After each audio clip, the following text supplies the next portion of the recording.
La méditation de ce 11 octobre est intitulée « Le jugement et la seconde venue ». Je t'en conjure devant Dieu et devant Jésus-Christ qui doit juger les vivants et les morts, et au nom de son apparition et de son royaume. 2 Timothée 4, 1. Christ veut que tous comprennent les événements de sa deuxième venue. Les scènes du jugement auront lieu en présence de tous les mondes, car pendant ce jugement, le gouvernement et la loi de Dieu seront revendiqués, et sa loi se détachera comme étant sainte, juste et bonne. À ce moment-là, chaque cas sera décidé et la sentence sera prononcée sur tous. Alors, le péché n'apparaîtra plus attrayant, mais il sera vu dans toute son odieuse ampleur. Tous verront quelle est leur relation avec Dieu et avec les autres.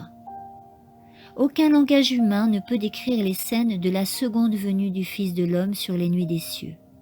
Il viendra avec sa propre gloire, avec la gloire de son Père et celle de tous les saints anges. Il reviendra revêtu du vêtement de lumière qu'il a porté durant l'éternité.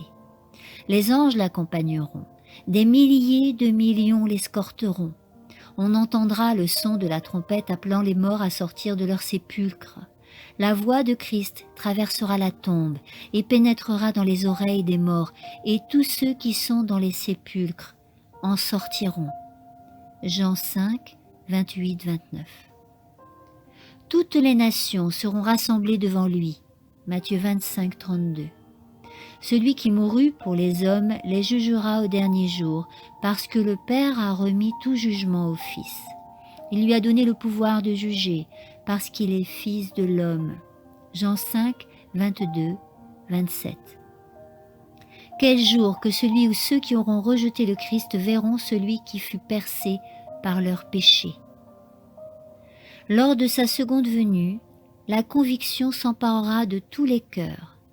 Ceux qui l'abandonnèrent pour s'incliner devant les choses triviales de cette terre, à la recherche d'intérêts égoïstes et d'honneurs mondains, reconnaîtront leur erreur lors de sa seconde venue.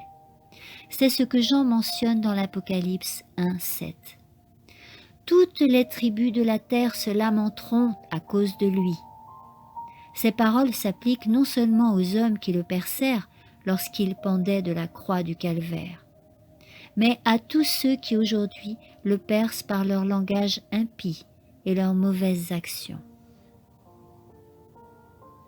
Amen.